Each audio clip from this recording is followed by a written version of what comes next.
Chemical equilibrium में आगे बढ़ते हैं और बात करते हैं relation between alpha and total number of moles की। Alpha and total number of moles, तो आप हेडिंग डाल दीजिएगा relation between degree of dissociation and total number of moles at equilibrium. Relation between degree of dissociation and total number of moles at equilibrium. ठीक है, अब मान लीजिए कि आपके पास एक AN है जो डिसोसिएट होकर Na बना देता है। ठीक है, ये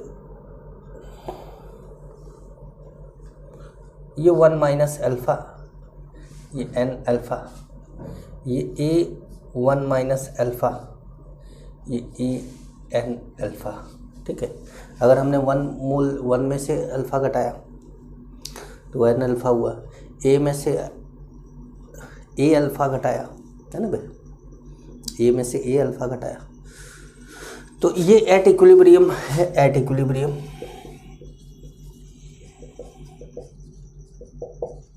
ठीक है, तो टोटल मोल्स एट इक्विलिब्रियम मान लेते हैं कि Nt है। तो Nt क्या है? Nt है A minus A alpha plus AN alpha. ठीक है, क्या लिख सकते हैं? A plus AN alpha minus A alpha. अब यहाँ से A और अल्फा कॉमन ले लेते हैं, A plus N minus 1 alpha, ये हो गया Nt, total number of moles. ठीक है, अब बात करते हैं इसी में कभी कभी आपको बोलता है कि vapour density and degree of dissociation में रिलेशन पे क्वेश्चन देता है, तो हम रिलेशन निकाल लेते हैं। क्वेश्चन तो करेंगे ही, पहले रिलेशन निकाल लिया जाए। तो हेडिंग डालिएगा relation between vapour density, relation between vapour density and degree of dissociation. ठीक है, relation between vapour density and degree of dissociation. अच्छा, यहाँ पर एक काम और कर सकते हैं आप कि Nt is equal to A भी कॉमन ले लीजिए, तो हो जाएगा 1 प्लस N माइनस 1 अल्फा। यहाँ पर ऐसे भी लिख सकते हैं। ठीक है, तो हमें vapour density and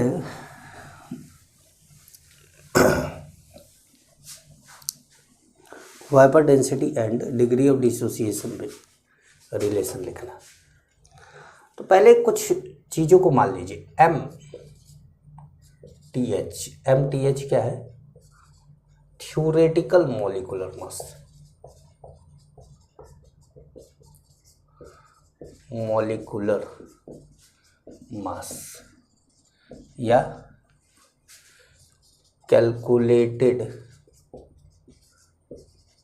molecular mass. Theoretical molecular mass या कैलकुलेट, जो पेन जैसे SO2 है तो 32 प्लस ऑक्सीजन का ये 16 इंटू 2 32 प्लस 32 64, ये जैसे निकाल रहे हैं ना आप, ये कैलकुलेटेड मॉलिक्यूलर मास है। उसके एटॉमिक मास की नॉलेज है आपके पास और आपने सबको जोड़ दिया और वो कैलकुलेटेड मॉलिक्यूलर मास निकल गया। दूसरा होता है M ऑब्जर्व, मतलब इसको बोलते हैं ऑब्जर्व्ड मॉलिक्यूलर मास और experimental molecular mass. Observe molecular mass या एक्सपेरिमेंटल मॉलिक्यूलर मास। ठीक है, अब आप जानते हैं कि बिफोर नंबर ऑफ मोल्स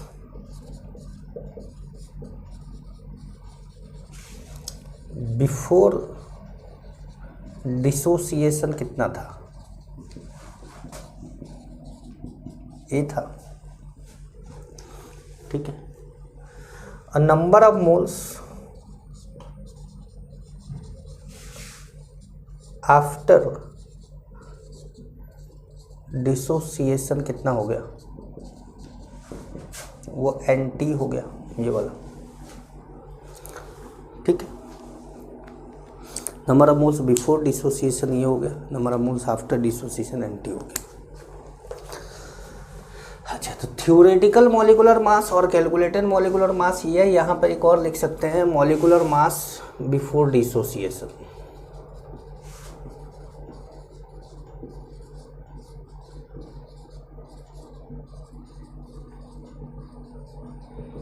और यहाँ पे लिख सकते हैं आप मॉलिक्यूलर मास आफ्टर डिसोसिएशन। ठीक है, अब आप लिखेंगे according to law of mass conservation.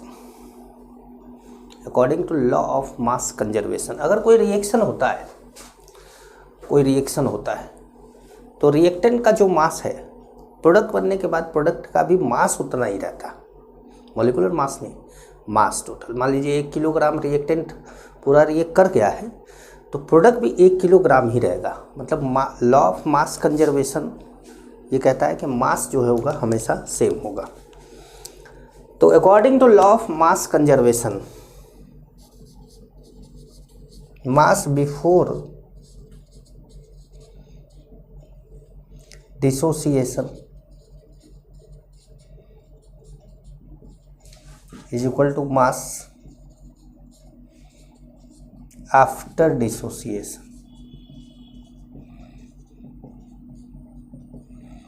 Mass before dissociation is equal to mass after dissociation. अब मास कैसे निकाला जाए, तो देखिए मोल इज इक्वल टू होता है मास अपॉन मॉलिक्यूलर मास, यही ना होता है।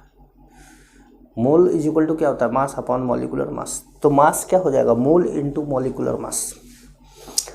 तो मास बिफोर डिसोसिएशन क्या होगा,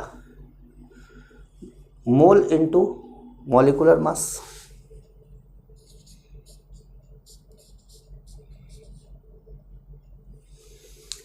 भाई देखिए, मॉलिक्यूलर मास बिफोर डिसोसिएशन लेना है, number of moles before dissociation लेना है, तो मास बिफोर डिसोसिएशन आ जाएगा।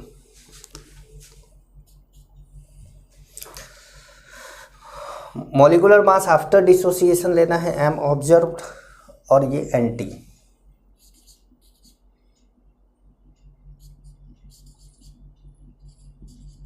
M observed. ठीक है,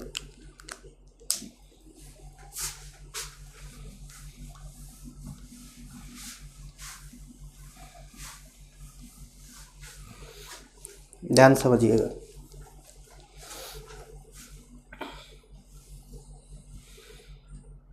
ए into M T H is equal to A 1 plus N minus 1 alpha into M observe, यही होगा भाई। अब ए से ए क्या हो गया, कैंसिल।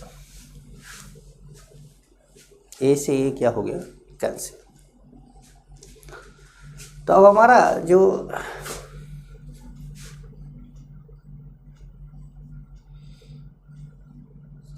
एम टी एच हो गया, वो हो गया 1 plus N minus 1 alpha M observe. ठीक है,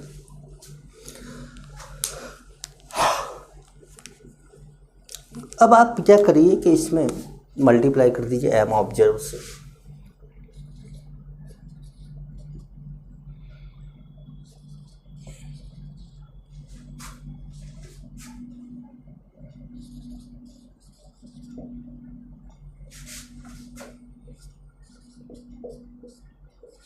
ये हो गया, ठीक है। इसको इधर ले आइए, इसको इधर ले आइए और इस पूरे को नीचे ले जाइए।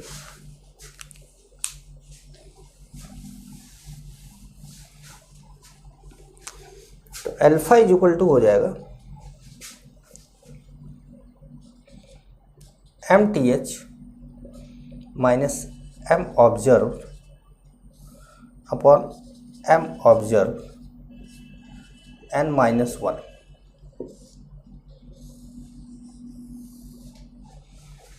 अभी वेपर डेंसिटी पे हमने रिलेशन नहीं लिखा, अभी हमने केवल ऐसे ही लिखा, ठीक है। अब देखिए,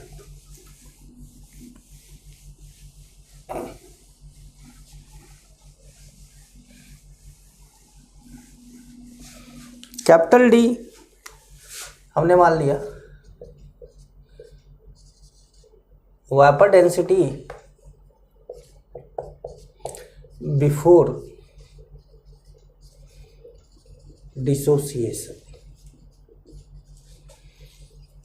वो क्या हो जाएगा MTH/2। भाई वेपर डेंसिटी क्या होता है, मॉलिक्यूलर मास बाई 2 होता है। और स्मॉल डी है वेपर डेंसिटी आफ्टर डिसोसिएशन। अब ये क्या हो गया, M observed by 2, M observed by 2। तो अब अगर हम इसको M थ्योरेटिकल लिखें तो M थ्योरेटिकल क्या हो जाएगा, M थ्योरेटिकल हो जाएगा 2D और M ऑब्जर्व क्या हो जाएगा 2D स्मॉल d, ठीक है। तो आप वहाँ पर D लिख दीजिए, अल्फा इज इक्वल टू क्या हो जाएगा 2D minus 2D upon 2D(n-1)। अब ये 2 कॉमन ले लो और 2 से 2 क्या हो जाएगा कैंसिल, तो अल्फा की वैल्यू क्या आ जाएगी D minus D upon D(n-1), ठीक है, n-1। ये रिलेशन है degree of dissociation and vapour density में, तो इसको आप लिख लीजिएगा। हाँ, मॉलिक्यूलर मास में भी कभी रिलेशन देते तो इसे लिख लीजिएगा। लेकिन एक चीज़ यहाँ पर अभी भी कंफ्यूजिंग होती है, जो आपको ये कैपिटल वेपर डेंसिटी नहीं देता, वेपर डेंसिटी नहीं देता। उसके लिए तो क्या होगा, आपको कैलकुलेटेड मॉलिक्यूलर मास में 2 से डिवाइड करना होगा। लेकिन ऑब्जर्व वेपर डेंसिटी जो स्मॉल डी है always given in the problem, small D always given in the problem, capital D we should be calculate by molecular mass, ठीक है। स्मॉल n क्या है, स्मॉल n क्या है, तो स्मॉल n जरूर आप लिखें कि स्मॉल n क्या है।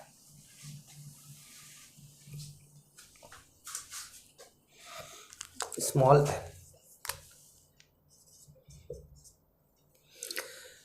लिखिएगा number of moles of products produced by 1 mole reactant, number of moles of product produced by 1 mole reactant, number of moles of product produced by 1 mole reactant। तो अब जैसे देखिए समझाया आपको, ये मिटा देते हैं, n की वैल्यू एग्जाम्पल देते हैं,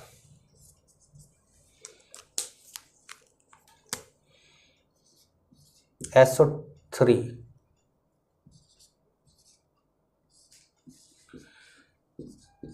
SO2 प्लस O2। तो n यहां पर कितना है, number of moles of product produced by 1 mole reactant, तो यहाँ पे number of moles of product upon number of moles of reactant कर देना। Number of moles of product कितना है 3 और रिएक्टेंट कितना 1, तो हो जाएगा 1.5। एन की वैल्यू आ जाएगी कितनी 1.5। 2HI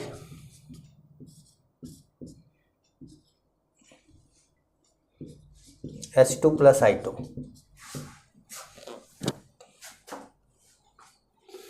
तो नंबर ऑफ मोल्स ये कितना हो गया 1/2/2 कितना हो गया 1।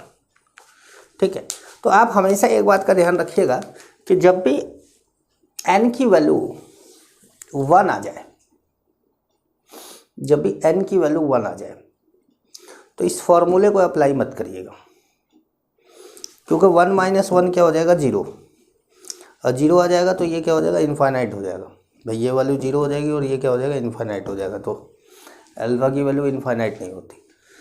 तो इसका मतलब यह है कि यहाँ पर ये फॉर्मूला अप्लाई नहीं होगा, ये बात का आपको ध्यान रखना है। इसका मीनिंग ये है कि ए जो है वो टूट के मतलब 1 मॉलिक्यूल टूट के 1 ही मॉलिक्यूल बनाया, और हमने जो रिएक्शन लिया था, जो हमने रिलेशन निकाला है वो निकाला है AN गिव्स NA।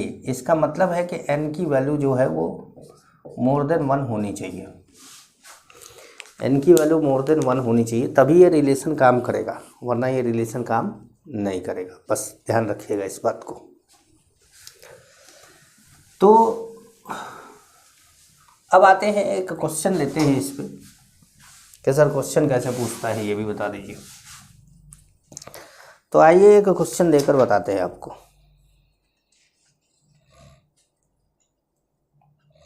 लिखिएगा vapour density at equilibrium, vapour density at equilibrium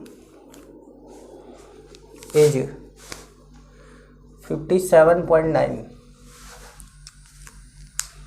at particular temperature. At particular temperature for given reaction,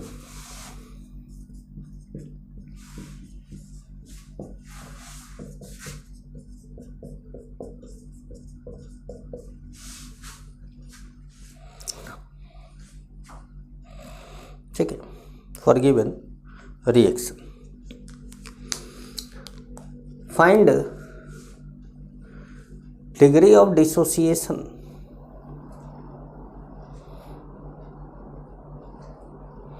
find degree of dissociation of given reaction at equilibrium। तो देखिए अब आपको ये फॉर्मूले को अप्लाई करना है। सॉल्यूशन ले लीजिए, सॉल्यूशन ले लीजिए। आपको स्मॉल डी की वैल्यू दी है कितनी है 57.9 है, 57.9 है, ठीक है। कैपिटल डी की वैल्यू आपको नहीं पता, तो आप क्या करिए कि कैपिटल डी क्या होता है m थ्योरेटिकल अपॉन 2, और m थ्योरेटिकल क्या है मॉलिक्यूलर मास बिफोर डिसोसिएशन। तो PCl5 जब डिसोसिएट नहीं हुआ होगा तो उसका मॉलिक्यूलर मास क्या रहा होगा, तो PCl5 molecular mass of PCl5 upon 2, ठीक है। तो मॉलिक्यूलर मास ऑफ PCl5 कितना रहा होगा, तो 35.5 31 + 35.5 × 5 है ना।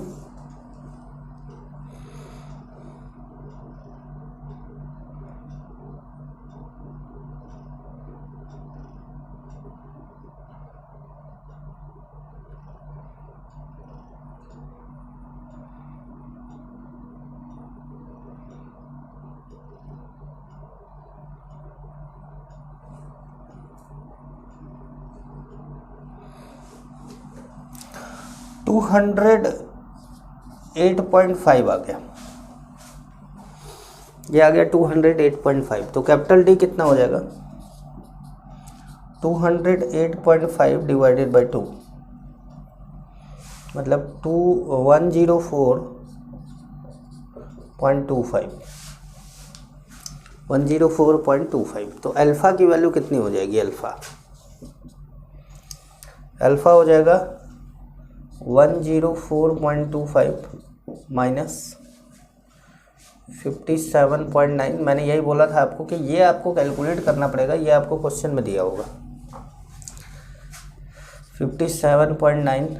अच्छा, n की वैल्यू क्या है? एक PCl5 कितने प्रोडक्ट देता है, कितने मोल प्रोडक्ट देता है? तो 2 मोल प्रोडक्ट देता है, तो 2/1। तो n की वैल्यू कितनी होगी? 2 होगी, -1। अब आप इसी को सॉल्व करेंगे। इसको सॉल्व करने के बाद जो आंसर आएगा वो अल्फ़ा की वैल्यू क्या दी होगा? 0.8 आ रहा है, नियर अबाउट 0.8 आ रहा है। तो ये आपका क्या है? आंसर है। ठीक है, ध्यान रखिएगा।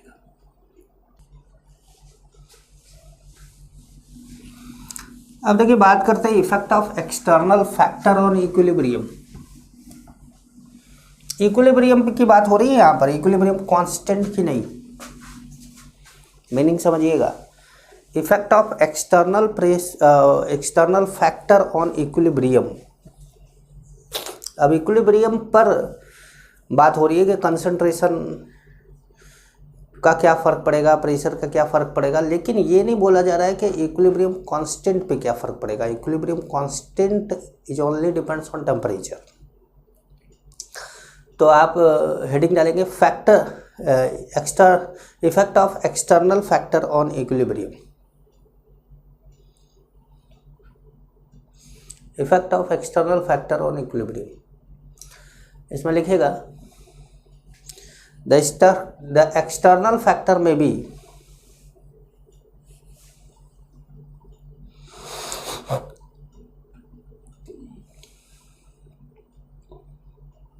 ठीक। द एक्सटर्नल फैक्टर में भी, पहले तो आप सभी एक्सटर्नल फैक्टर का नाम लिख लीजिए। Concentration,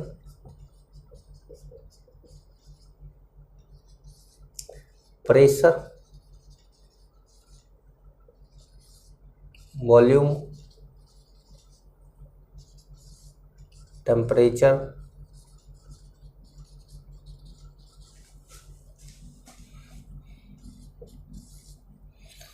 catalyst,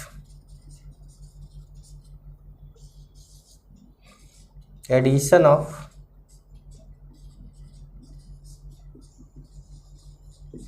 inert gas. ये 6 फैक्टर हैं जिनके बारे में हमें पढ़ना है। Concentration, pressure, volume, temperature, catalyst, addition of inert gas. तो सबसे पहला हेडिंग डालते हैं effect of concentration. Effect of concentration.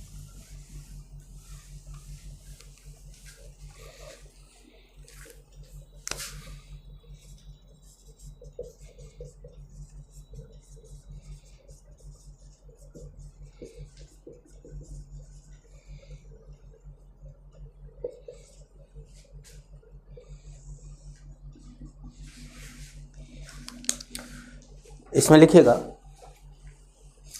On increasing concentration of reactant, on increasing concentration of reactant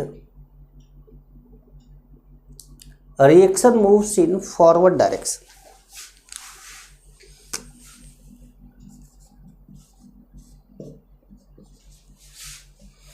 जैसे आपके पास मान लीजिए कि केसी लिखा हुआ है,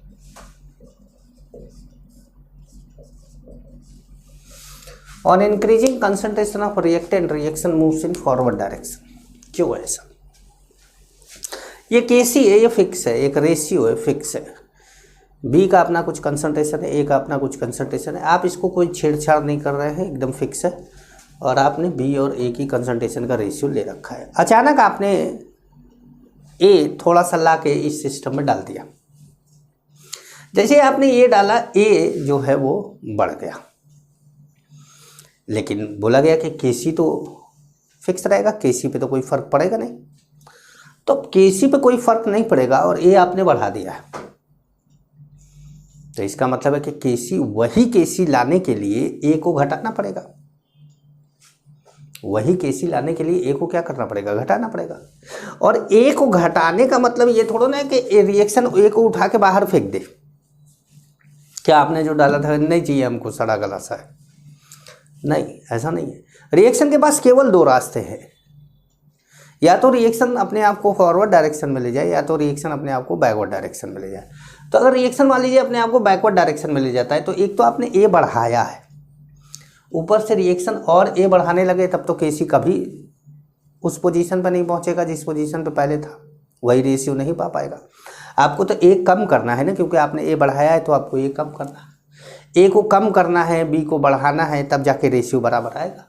तो आप रिएक्शन को फॉरवर्ड डायरेक्शन में ले जाने लगते हैं, ताकि जिससे थोड़ा बी बढ़ने लगता है और ए घटने लगता है, और थोड़ी देर बाद फिर से वही रेशियो आ जाता है जो पहले था, इसका ए ऐड करने से पहले था। समझ गए? तो आप ये लिखेंगे कि on increasing concentration of reactant, reaction moves in forward direction, and on increasing concentration of product, reaction moves in backward direction, reaction moves in backward direction.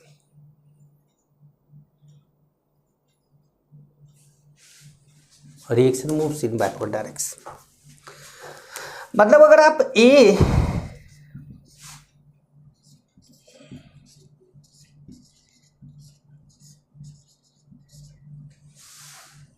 की कंसंट्रेशन को बढ़ाते हैं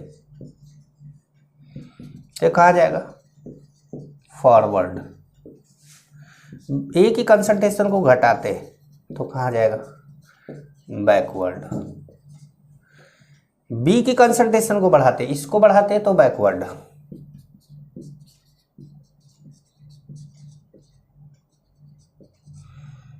और अगर आप इसको घटाते हैं तो फॉरवर्ड। भाई दो ही रास्ते हैं, मैंने आपको बोला ही था कि या तो बैकवर्ड जाएगा तो फॉरवर्ड जाएगा। तो बैकवर्ड फॉरवर्ड, बैकवर्ड फॉरवर्ड, इधर इधर दोनों में से कोई एक तरफ। अब एक साइंटिस्ट थे ली चैटेलियर, उन्होंने रिएक्शन किस डायरेक्शन में जाएगा इस पर अपनी एक थ्योरी दी थी। तो जरा सा ली चैटेलियर प्रिंसिपल लिख लिया जाए, ये समझ में आ गया आप लोग को। हमेशा ध्यान रखिएगा कि रिएक्टेंट बढ़ाएंगे तो प्रोडक्ट साइड जाएगा, प्रोडक्ट बढ़ाएंगे तो रिएक्टेंट साइड जाएगा। मतलब आप जो करेंगे रिएक्शन उसका उल्टा करेगा। आप किसी चीज़ को घटाना चाहेंगे, रिएक्शन बढ़ाए। मान लीजिए मैं चाहता हूँ कि ए को निकाल के बाहर कर दो, तो रिएक्शन चाहेगा नहीं, तुम ये हटाओगे तो मैं ये बढ़ाऊंगा, तो रिएक्शन बैकवर्ड में जाएगा। ठीक है। आप चाहते हैं कि आप जो है बी को बढ़ा दें, आपने बी को बढ़ा दिया, बाहर से लाके बी रख दिया, तो रिएक्शन चाहेगा नहीं, मैं इसका उल्टा करूँगा, तो रिएक्शन बी को घटाना जाएगा, तो किधर जाएगा, बैकवर्ड जाएगा। तो मतलब ऐसे है। ठीक है। तो ली चैटेलियर प्रिंसिपल एक बार लिख लिया जाए, तब अगले इफेक्ट पर आते हैं।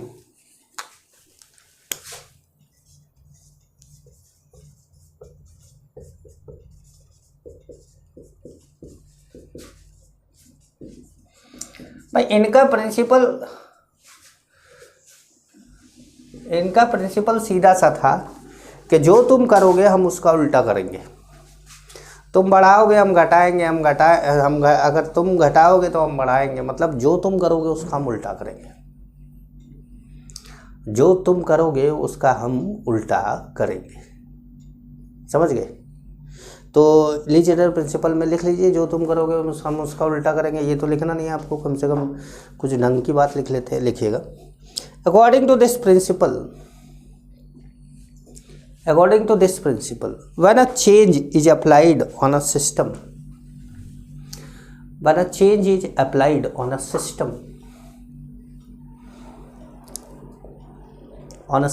ब्रैकेट में लिखिएगा reaction on a system at equilibrium,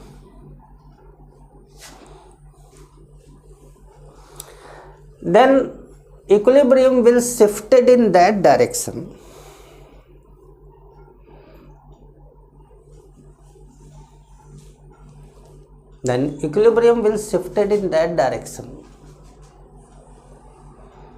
where effect of change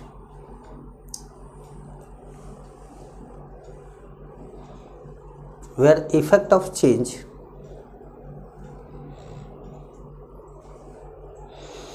is negligible or cancelled out। जब कैंसिल्ड आउट बोल देना सही रहता है, नेग्लेजिबल में थोड़ा सा बच्चों कन्फ्यूजन हो जाता है, आप कैंसिल्ड आउट मान के चलेंगे, लेकिन सही डेफिनेशन तो ऐसे ही लिखाई जाती है भाई, नेग्लेजिबल और कैंसिल्ड आउट। ठीक है, नेक्स्ट पॉइंट लिखिएगा। There is no effect on equilibrium, there is no effect on equilibrium when a solid species, there is no effect on equilibrium when a solid species is added or removed from the reaction, because the concentration of solid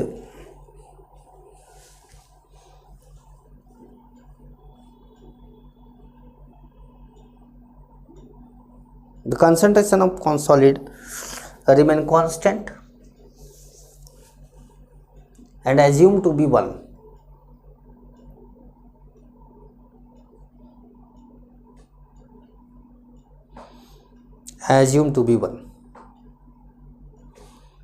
ठीक है, जैसे मान लीजिए कि आपको ये general principle आपने लिख लिया,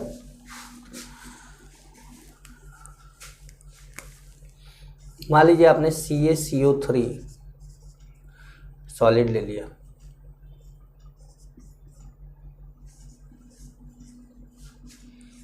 CaO सॉलिड ले लिया, CO2 गैस ले लिया।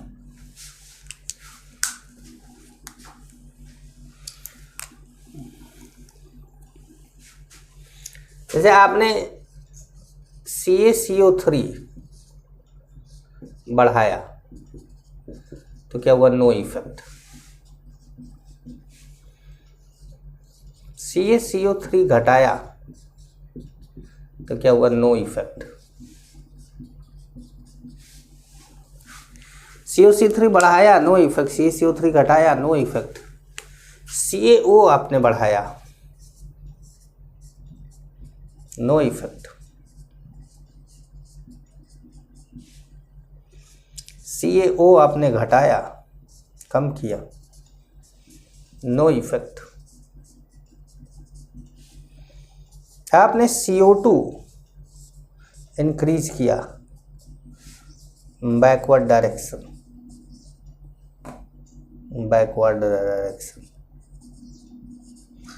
आपने CO2 डिक्रीज किया, फॉरवर्ड डायरेक्शन। तो देखिए, सॉलिड पे कोई फर्क नहीं पड़ रहा है, मतलब सॉलिड को बढ़ाने घटाने से कोई फर्क नहीं पड़ रहा है, लेकिन आप वैसे जब ये CO2 गैस को आप बढ़ाने घटाने लग रहे हैं, तो आपने CO2 को बढ़ाया मतलब प्रोडक्ट बढ़ाया, प्रोडक्ट बढ़ाया रिएक्शन बैकवर्ड गया। आपने CO2 घटाया मतलब प्रोडक्ट घटाया तो रिएक्शन फॉरवर्ड गया प्रोडक्ट को बढ़ाने के लिए। समझ पाए? तो ये बात का ध्यान रखिएगा कि कोई इफेक्ट नहीं पड़ता किसका? CO2 का, सॉलिड का, मतलब कोई इफेक्ट नहीं पड़ता सॉलिड का, CO2 का नहीं, सॉलिड का इफेक्ट नहीं पड़ता, CO2 का तो पड़ेगा। अब बात करते हैं इफेक्ट ऑफ, जैसे हमने जो फैक्टर लिए थे उसमें 6 लिए थे, तो सेकंड हमारा है इफेक्ट ऑफ प्रेशर।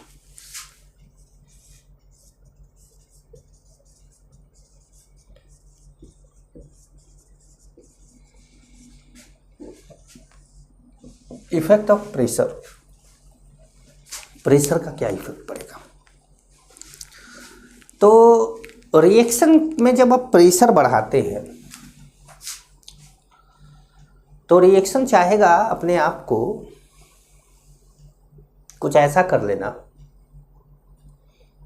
जिससे कि कम में काम चल जाए। कम में काम चल जाएगा मतलब मीनिंग क्या है? जैसे मान लीजिए कि आपको, मान लीजिए छत नीचे आने लगे, दबाने लगे चारों तरफ से। वो पुरानी हिंदी फिल्मों में देखा होगा आप लोगों ने, इधर से भाला वाला निकलता है, बीच में हीरो या हीरो की माँ, खास करके हीरो की माँ और बहन तो इसीलिए रहती हैं कि हीरो को फंसा सके, क्योंकि लास्ट में जब सारा खेल हीरो के पास रहता है तो उस टाइम पर हीरो की माँ या हीरो की बहन या हीरो की भाभी, ये लोग ऐसे रहते हैं कि भाभी, माँ, बहन और कह सकते हैं कि हीरो की जो होने वाली वाइफ है वो भी।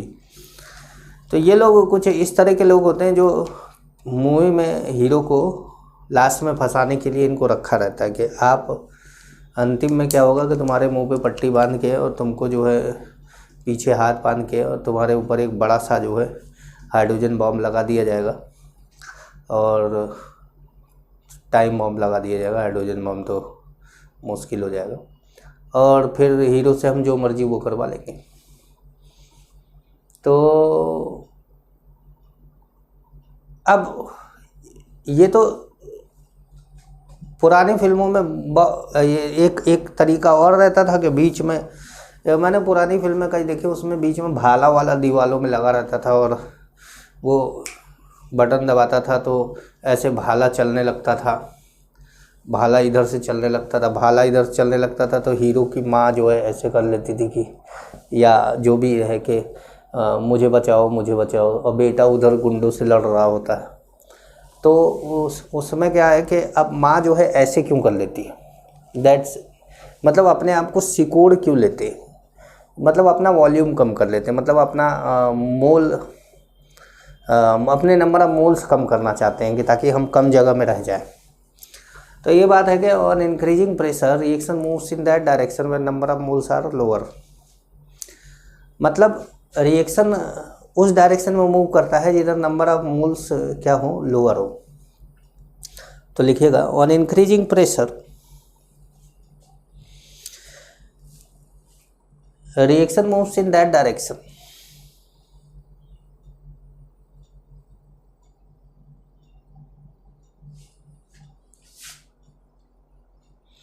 reaction moves in that direction where number of moles are lower,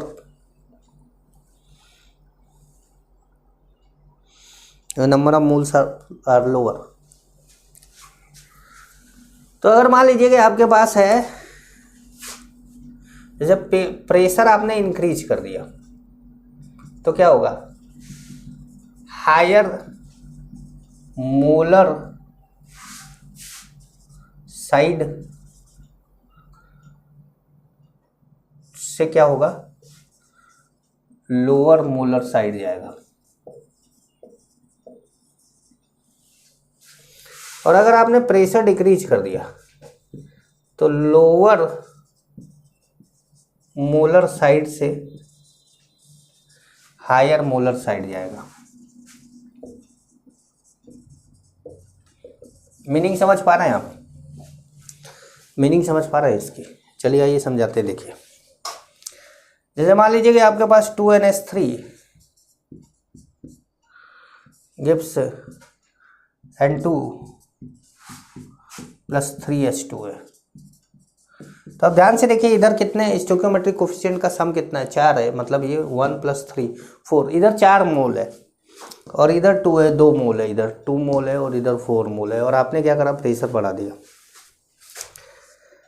आपने प्रेशर बढ़ा दिया। तो प्रेशर बढ़ा दिया तो रिएक्शन किधर जाएगा, higher molar side to lower molar side, to lower molar side, मतलब 2 भी लिखना जरूरी पड़ जाएगा आपके लिए ना। तो प्रेशर बढ़ाने पर हायर मोलर साइड से लोअर मोलर साइड की ओर जाएगा। तो इधर मोल ज़्यादा है, इधर मोल कम है, तो रिएक्शन कहाँ जाएगा, मूव्स टुवर्ड्स अमोनिया साइड।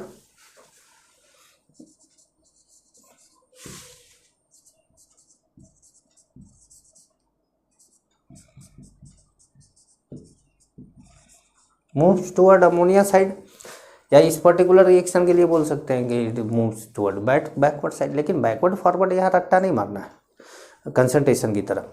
यहाँ पर तो फॉरवर्ड बैकवर्ड कुछ भी हो सकता है भाई, जिधर मोल कम होंगे उधर जाना है उसको। अब अगर प्रेशर आपने घटा दिया तो moves towards N2 and H2 side, मतलब यहाँ क्या लिख सकते हैं, बैकवर्ड, और यहाँ क्या लिख सकते हैं, फॉरवर्ड। ठीक है, अब बैकवर्ड फॉरवर्ड लिख सकते हैं, लेकिन बैकवर्ड फॉरवर्ड रट्टा नहीं मारेंगे क्योंकि अलग अलग रिएक्शन के लिए अलग अलग हो जाएगा, समझ गए। तो जब प्रेशर बढ़ाएंगे आप तो रिएक्शन उस डायरेक्शन में जाएगा जिधर नंबर ऑफ मोल्स क्या है, कम है। लेकिन अगर नंबर ऑफ मोल्स बराबर है, अगर डेल्टा एन जी 0 है, मतलब इधर देखो 4 है और इधर क्या है 2 है, तो डेल्टा एन जी क्या है, डेल्टा एन जी 2 आ रहा है, या माइनस में या प्लस में आएगा तो प्रेशर का इफेक्ट पड़ेगा। लेकिन अगर 0 आ जाएगा तो दोनों तरफ मोल बराबर हो जाएंगे। जब मोल बराबर हो जाएंगे तो रिएक्शन कंफ्यूज हो जाएगा, किधर जाऊँ मैं, तो दोनों तरफ बराबर है। उन्होंने तो बोला था कि जिधर मोल ज़्यादा उधर जाना, तो ऐसा करते हैं कि दोनों तरफ भागते हैं तेज़ी से, तो रिएक्शन दोनों तरफ उसी स्पीड से चलेगा और कोई फ़र्क नहीं पड़ेगा। तो कहने का मतलब है कि आप ये लिखेंगे कि delta N ji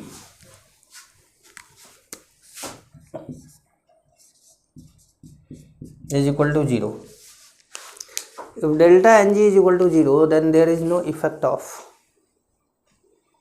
pressure. There is no effect of pressure. Pressure का कोई फर्क नहीं पड़ेगा अगर डेल्टा Ng 0 है तो। जैसे example H2 plus I2 gives 2HI। तो यहाँ पर क्या है, डेल्टा Ng 0 है,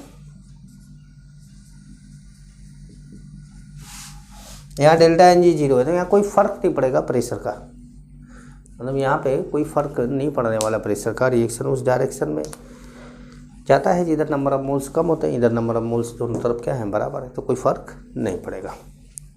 अच्छा, अब आता है इफेक्ट ऑफ वॉल्यूम।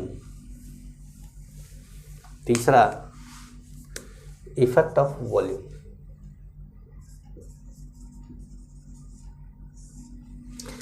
तो देखिए, इफेक्ट ऑफ वॉल्यूम, अगर आप प्रेशर बढ़ाते हैं तो वॉल्यूम घटता है, या कह सकते हैं अगर आप वॉल्यूम बढ़ाते हैं तो प्रेशर घटता है। तो आप बोल सकते हैं कि देखो, वॉल्यूम इनवर्सली प्रोपोर्शनल टू होता है प्रेशर के। वॉल्यूम क्या होता है, इनवर्सली प्रोपोर्शनल टू होता है प्रेशर के। तो मतलब अगर आप प्रेशर बढ़ाते हैं तो higher mole side to lower mole side जाता है, तो वॉल्यूम को आपको क्या करना पड़ेगा, प्रेशर को बढ़ाना मतलब वॉल्यूम को क्या करना, घटाना। वॉल्यूम को अगर आप घटाते हैं, वॉल्यूम को इधर बढ़ाते हैं, ठीक है। तो आप ये लिख लीजिएगा कि इफेक्ट ऑफ वॉल्यूम क्या है, V directly proportional to 1/P है, या P inversely proportional to V है। तो V अगर घटाएंगे तो higher molar side to lower molar side जाएगा, और ठीक है। कहने का मतलब है कि जो प्रेशर का इफेक्ट हो रहा है उसका उल्टा। अब डेल्टा एन जी 0, तो यहाँ पर भी नियम वही है, डेल्टा एन जी 0 तो भाई प्रेशर का फर्क नहीं पड़ेगा, तो वॉल्यूम का भी फर्क नहीं पड़ेगा। तो डेल्टा एन जी 0 तो I2 gives 2HI, delta N जी 0 है, तो यहाँ पे वॉल्यूम का भी फर्क नहीं पड़ने वाला, प्रेशर का भी फर्क पड़ने वाला, ठीक है।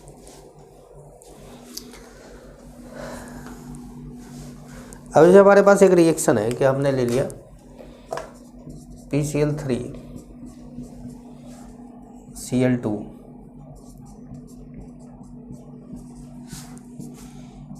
PCl5।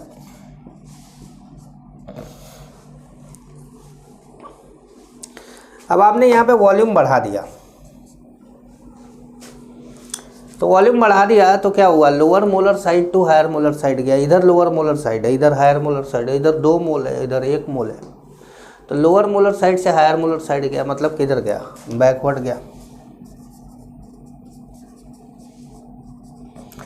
लेकिन ये कोई रूल नहीं है बैकवर्ड, मैं ये कह रहा हूँ कि केवल ये इस पर्टिकुलर रिएक्शन की बात हो रही है। अब जब वॉल्यूम आपने अगर घटा दिया, तो वॉल्यूम घटाना मतलब प्रेशर बढ़ाना, प्रेशर बढ़ाना मतलब reaction moves toward that direction where number of moles are lower, तो मतलब फॉरवर्ड डायरेक्शन में जाएगा।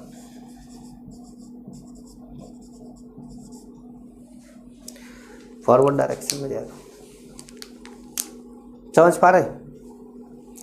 तो ये इफेक्ट ऑफ क्या हुआ, वॉल्यूम हुआ, ध्यान रखेंगे। इफेक्ट ऑफ प्रेशर आपको पता है, इफेक्ट ऑफ वॉल्यूम आपको पता है, ठीक है।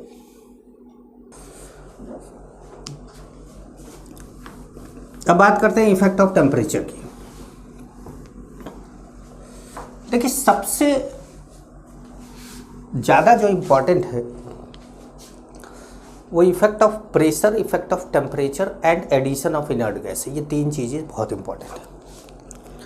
तो अभी हमारा दूसरा मोस्ट इम्पॉर्टेंट आ रहा है इफेक्ट ऑफ टेम्परेचर। ठीक है, इफेक्ट ऑफ टेम्परेचर को समझने के लिए पहले आपको ये जानना होगा कि रिएक्शन दो टाइप की होती है, या तो वो एंडोथर्मिक होगी या तो वो एक्सोथर्मिक होगी, और एक अथर्मिक रिएक्शन होती है जो जिसमें कोई एनर्जी रिलीज नहीं होती है। तो इस तरह की कोई रिएक्शन मतलब नेचुरली नहीं देखी जाती है, लेकिन भाई एक्सोथर्मिक होगा एंडोथर्मिक होगा तो इसका भी अंदाज़ा लगाया जाता है कि ये भी हो सकता है। लेकिन हम मान के चलेंगे केवल दो तरह की रिएक्शन, एक एक्सोथर्मिक है और एक एंडोथर्मिक है। एक्सोथर्मिक रिएक्शन वो रिएक्शन होती है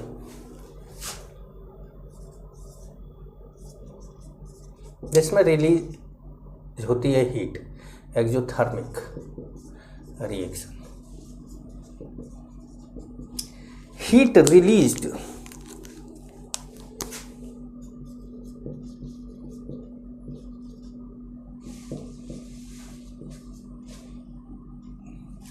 with product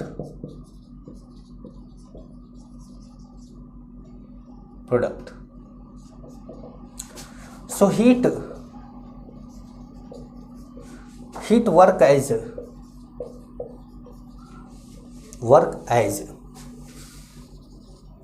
a product। Heat कैसा वर्क करता है? प्रोडक्ट की तरह वर्क करता है। हीट रिलीज होता है, हीट वर्क की प्रोडक्ट की तरह वर्क करता है। तो यहाँ पर डेल्टा एच जो बोला जाता है थर्मोडायनेमिकल कॉन्सेप्ट में, डेल्टा एच क्या होता है? नेगेटिव। मतलब डेल्टा एच के फॉर्म में लिखते हैं तो उसको नेगेटिव लिखते हैं। अब जैसे ए बी प्लस हीट, या हीट ना लिख कर लिख दे एक्स किलो जूल। तो एक्स किलो जूल क्या है? एक्स किलो जूल हमारा हीट है, हीट रिलीज्ड है। ठीक है, तो अगर हमें डेल्टा एच लिखना हो तो हम लिखेंगे minus x kilo joule. Reaction में लिखेंगे विद प्रोडक्ट, मतलब प्रोडक्ट साइड प्रोडक्ट में ऐड कर देंगे। लेकिन जब हम डेल्टा एच के फॉर्म में लिखेंगे तो वही एक्स को नेगेटिव में दिखा देंगे। ठीक है, अब क्या बोला जा रहा है? So heat work as a product. और आप जानते हैं कि प्रोडक्ट बढ़ाने पर रिएक्शन बैकवर्ड जाता है और प्रोडक्ट घटाने पर रिएक्शन फॉरवर्ड जाएगा।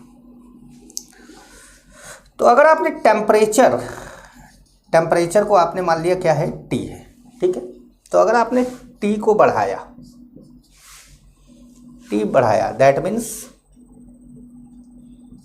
दैट इज आपने हीट को क्या करा? बढ़ाया। अगर आपने टेम्परेचर बढ़ाया तो आपने हीट बढ़ाया। हीट बढ़ाया मतलब क्या बढ़ाया? प्रोडक्ट बढ़ाया।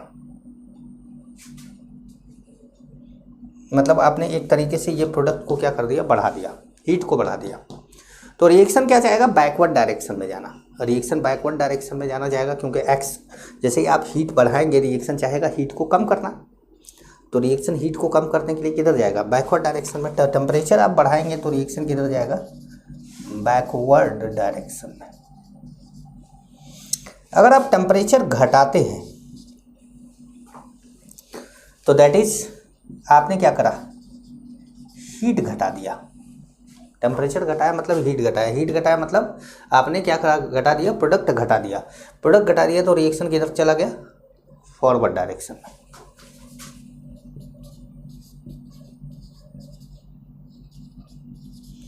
रिएक्शन फॉरवर्ड डायरेक्शन में चला गया। समझ पा रहे हैं? आप ये ध्यान रखिएगा कि एक्सोथर्मिक प्रोसेस में heat work as a product. Heat जो है वो एक प्रोडक्ट की तरह काम करता है। और आप कंसंट्रेशन वाला कॉन्सेप्ट जो आपको स्टार्टिंग में बताया था, उस कॉन्सेप्ट से आप इसको सॉल्व कर देंगे। टेम्परेचर बढ़ाना मतलब हीट बढ़ाना, हीट बढ़ाना मतलब प्रोडक्ट बढ़ाना, प्रोडक्ट बढ़ाना मतलब रिएक्शन को बैकवर्ड जाना। ठीक है। अच्छा, दूसरा जो हमारा है इसमें एंडोथर्मिक प्रोसेस है। क्या है? Endothermic process.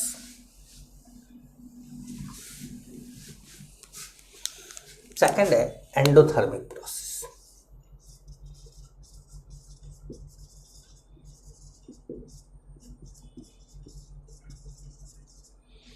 एंडोथर्मिक प्रोसेस में क्या होता है?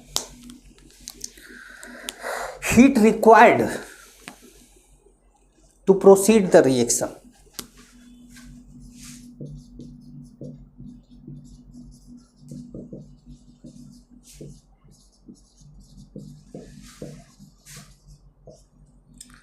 to proceed the reaction। ठीक है।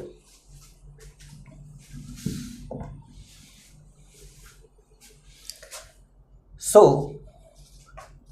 heat work as a reactant। Heat work as a reactant. Heat क्या करेगा? रिएक्टेंट की तरह वर्क करेगा। जैसे A plus X kilo joule क्या हो गया? B हो गया। अब ये कौन है? ये हीट है, ये प्रोडक्ट है। ठीक है, बस सॉरी रिएक्टेंट है। अब रिएक्टेंट है और आपने टेम्परेचर क्या करा? टेम्परेचर आपने बढ़ा दिया। टेम्परेचर बढ़ाया तो आपने क्या बढ़ाया? हीट बढ़ाया। हीट बढ़ाया मतलब क्या बढ़ाया? रिएक्टेंट बढ़ाया। रिएक्टेंट बढ़ाया तो रिएक्शन किधर चला गया? फॉरवर्ड डायरेक्शन में।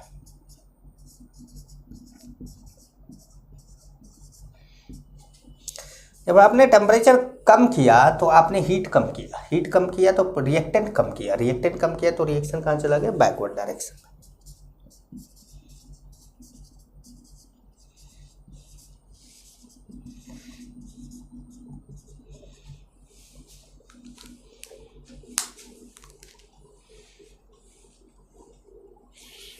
ठीक है, चल ये तो बात हुई। अब एक एग्जाम्पल लेकर आपको बताते हैं।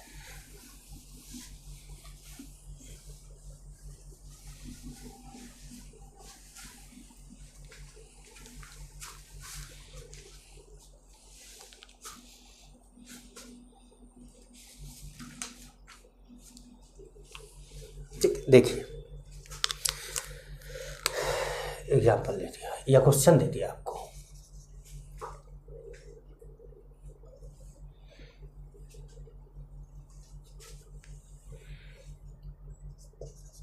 By which of the following effect, by which of the following option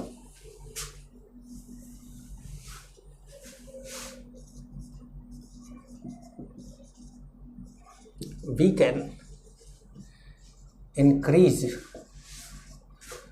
the concentration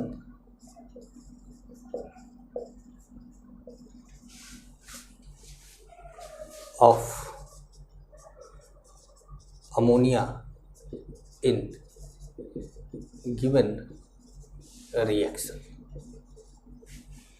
अब हमारा रिएक्शन क्या है? NH3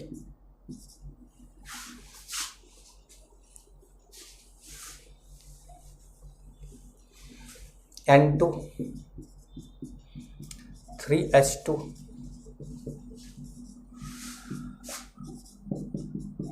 2NH3 plus 28 kilo calorie. भाई यही डेटा नहीं पता था इसलिए आप हमें क्वेश्चन देखना पड़ा। ऑप्शन है आपके पास।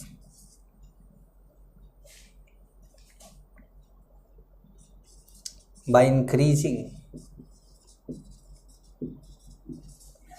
Pressure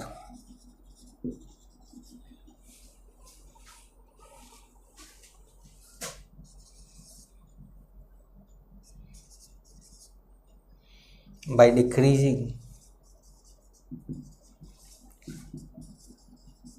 temperature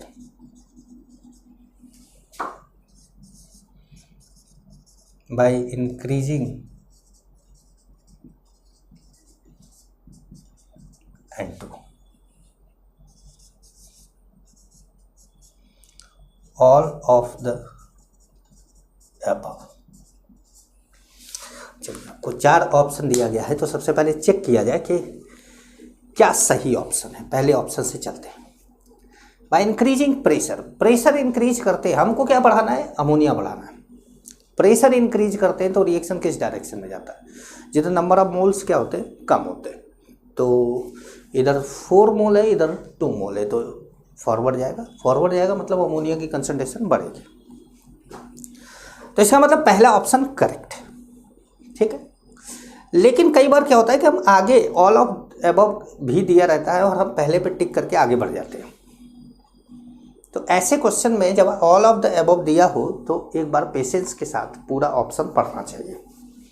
by decreasing temperature, तो अब ये कौन सा प्रोसेस है, ये एक एक्सोथर्मिक प्रोसेस है जिसमें heat work as product, heat work as product, जिसमें आपने टेम्परेचर को क्या करा है, कम किया है, डिक्रीज किया है। टेम्परेचर डिक्रीज किया मतलब आपने हीट को डिक्रीज किया, प्रोडक्ट को डिक्रीज किया। प्रोडक्ट डिक्रीज किया तो रिएक्शन फॉरवर्ड डायरेक्शन गया, तो इसका मतलब है कि ये भी करेक्ट है। तब तो इसका मतलब है कि ये करेक्ट होना चाहिए। लेकिन अब तीसरा भी एक बार कंफर्म कर लिया जाए। By increasing concentration of N2, अगर आप N2 बढ़ाते हैं तो रिएक्शन फॉरवर्ड डायरेक्शन में जाएगा। N2 बढ़ाते हैं तो रिएक्शन फॉरवर्ड डायरेक्शन में जाएगा। तो इसका मतलब है कि ये भी सही है। तो ऑप्शन जो होगा वो ऑल ऑफ द अबव हो जाएगा, ठीक है। Option all of the above हो जाएगा।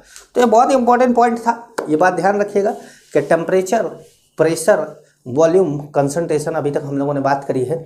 अब हम अगली क्लास में बात करेंगे इफेक्ट ऑफ कैटलिस्ट की and effect of inert gas की, ठीक है। तब तक के लिए नमस्कार।